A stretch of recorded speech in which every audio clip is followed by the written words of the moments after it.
আজকে সব মাতারিরা মিলে যাইতেছি নদীতে গোসল করার উদ্দেশ্যে। গোসল তো করলাম, কি কি আমাদের সঙ্গে ঘটে গেল সবকিছু থাকছে এই ভিডিওতে। এখন আমাদের যেটা করতে হবে সেটা হচ্ছে বাসা থেকে বের হয়ে এভাবে একটা বিল পাড়ি দিতে হবে। দেখছেন নি অবস্থাটা, নদীতে গোসল করতে যাইতেছে, তাও আবার বোরকা সোরকা পরে। বিল ভরা কলই শাকের ভিতর দিয়ে হেঁটে হেঁটে যাইতেছি। আর আমার শ্বশুর বাড়ি থেকে সুন্দরবনের দূরত্ব প্রায় 20 মিনিটের মতো। তো আমরা এখানে দুপুরবেলায় চলে আসছিলাম, এই তো সুন্দরবনের কাছাকাছি এসে গেছি। এখন দাঁড়িয়ে দাঁড়িয়ে দেখতেছি কিছু দেখা যায় কিনা। তো এখানে এসে কতগুলো বানর ও বানরের বাচ্চা দেখলাম, যেটা ক্যামেরায় ততটা বোঝা যাচ্ছে না। আমি মনে মনে কি যে আফসোস করতেছিলাম যে একটা বানরের বাচ্চা যদি এই পাশে আসতো, আমি টাইনা ধরে বাসায় নিয়ে যাইতাম। তো এখানে আজকে সবই মহিলারা আসছিলাম নদীতে গোসল করার জন্য। সরি থুক্কু, নদীতে গোসল করানোর মানে নদীতে নৌকা নিয়ে যাওয়ার জন্য। এখানে এসে আমরা তো ঘোরাঘুরি করতেছি, একটা নৌকাও দেখতেছি না, একটা ছয়লাও দেখতে পাচ্ছি না, কারণ ছয়লার সিজন শেষ। যা দু একটা ছিল তাও কাঁচা কাঁচা। তারপরে ছয়লা তো খেতেই হবে। এখানে মানুষ খোঁজাখুঁজি করতেছি, কাউরে পাইতেছি না, সবই হলাম বোরকাওয়ালি। তারপরে এখানে একটা পিচ্চিকে খুঁজে বের করলাম। পরে এই পিচ্চিটা শুনলাম নৌকাও আছে, কিন্তু আমরা বলতেছি কিন্তু আমাদেরকে খালি খালি নিয়ে যাবে না, টাকা চাই। এর জন্য আপনার ভাইয়াকে ফোন দিয়ে আনলাম। নাচতে নাচতে আমরা একারাই আসছিলাম যে আমরা মহিলারাই মনে হয় পারবো, কিন্তু না, পুরুষ ছাড়া যে কোনো কাজই হয় না তার প্রমাণ এই যে। মানে ওইটুকু একটা বাচ্চা আমাদের কথায় যাইতে রাজি হইল না, তারপরে হচ্ছে আপনাদের ভাইয়া এসে তাকে রাজি করাইল। তাও আবার সেই পিচ্চি বলতেছে যে আমি নৌকা বাইতে পারবো না, আপনার বাবা লাগবে, আর হচ্ছে তাকে 200 টাকা দেওয়া লাগবে। এটা কোনো কথা বলেন? সে বাইতেও পারবে না, মানে সে মাঝিও না, নৌকার মাঝি আমাদেরকেই হতে হবে, আর তাকে মজুরিও 200 টাকা দেওয়া লাগবে। যাই হোক, শখ বলে কথা, আমাদের যাওয়ার ইচ্ছে হয়েছে, তাই আমরা সবাই নৌকায় উঠে পড়লাম একে একে। আমি উঠছি তো ভাই ভয়ে কাঁপতেছি যে এটা নামানোর সময় কিনা আমি পড়ে যাই। মানে আমরা সবাই এক সাইডে বসছিলাম দেখে নৌকা কিন্তু উঁচুতে ছিল,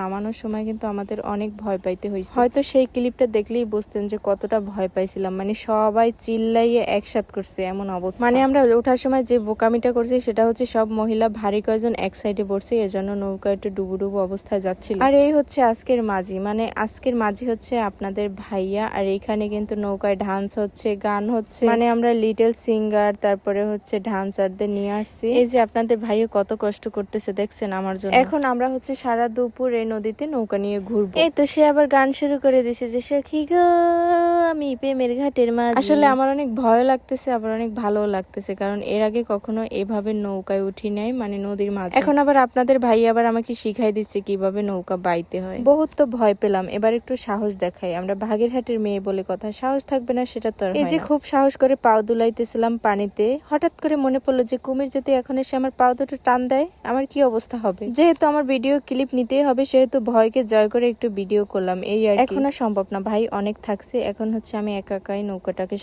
সামলাবো কি রে ভাই, নৌকা তো আমার কথা শুনতেছে না, মানে এক কিনারা থেকে অন্য কিনারায় চলে গেছে, নৌকা ঘুরতেছে। এখন দেখাই আমরা যে লিটল মাঝি নিয়ে আসছিলাম, এই যে দেখেন নৌকার উপরে